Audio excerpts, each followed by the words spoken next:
Chairman, I first want to give a warm welcome to Jace Kilsback. See him back there? Executive Health Manager of the Northern Cheyenne. And from Lame Deer, Montana, it's great to have you, Jason. Thank you for appearing on this next panel as well. I'd like to begin by noting that on top of facing the bureaucracy of the Indian Health Service, which we've discussed today at length, tribes are being hit with massive fines under Obamacare, which is why we've introduced the Tribal Employment and Jobs Protection Act. It exempts tribal employers from Obamacare's employer mandate. I'm hearing about this from virtually all of my tribes back home in Montana.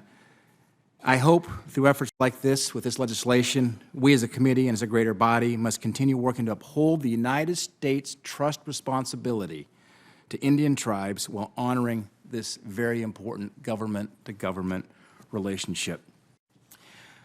I recently heard from a constituent of mine, in fact, I've got the email here, who is a member of the Assiniboine tribe of Fort Belknap, who contacted me to voice the hardships she's faced in seeking treatment through IHS.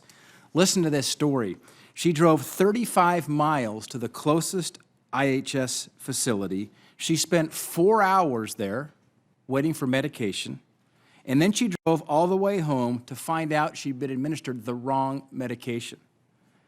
This is all contained in this email from one of my constituents. And she described the way the IHS had treated her on multiple occasions as with extreme negligence. In fact, when she called and told them that she had the wrong meds, they told her to flush it down the toilet.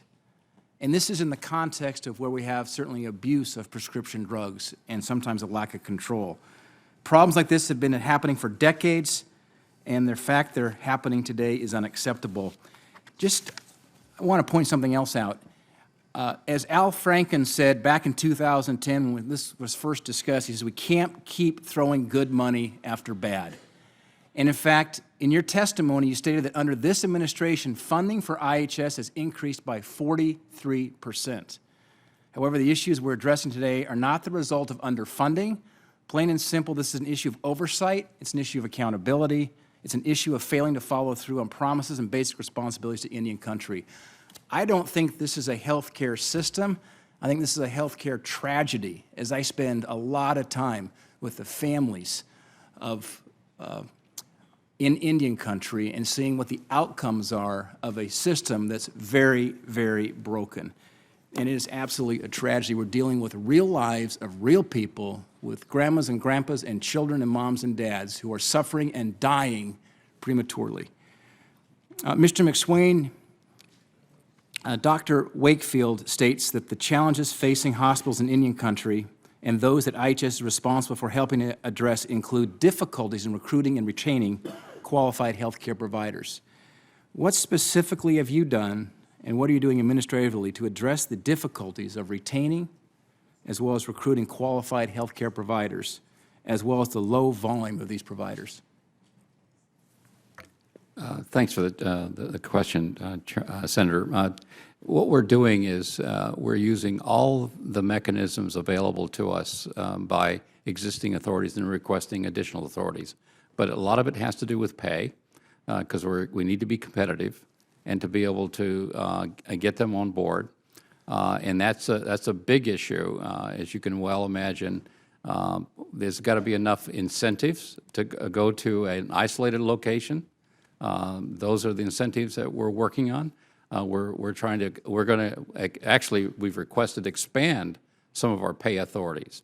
The other one has to do with working more closely with the tribes on what is needed in the community.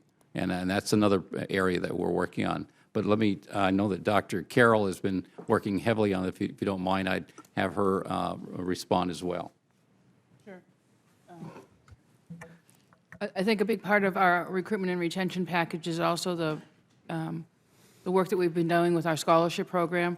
I'm a good example of that. I'm an IHS 437 scholar, basically to put those Native students into medical school, nursing school, dental schools, and get them educated and then brought back either to their home tribes or to others. We have a loan repayment program. We are working with the United States University of Health Systems, which is USIS, in Rockville to educate at least 2 students a year that come back to our areas. They previously have been assigned to return to the Great Plains area, so there are a number of students over the last few years that did come to the Great Plains area. We can give you more information. So back on the pay gap, how much is enough? What are the gaps, approximately in percentage, that we need here to address the recruiting and retention issue? How far apart are we? You got that one? If I may. One example, emergency room physicians across the country make about $350,000. Our Title 38 brings them in at about $220,000, so there's a gap there. Yeah, thank you. I'm out of time. I know the committee staff has been provided examples of where additional dollars have been put in, unfortunately consumed at the administrative side of this, instead of going to paying for providers that actually are at the front lines treating people and patients. That's another discussion to have. Mr. Chairman, I'm out of time. Thank you very much, Senator Daines. Senator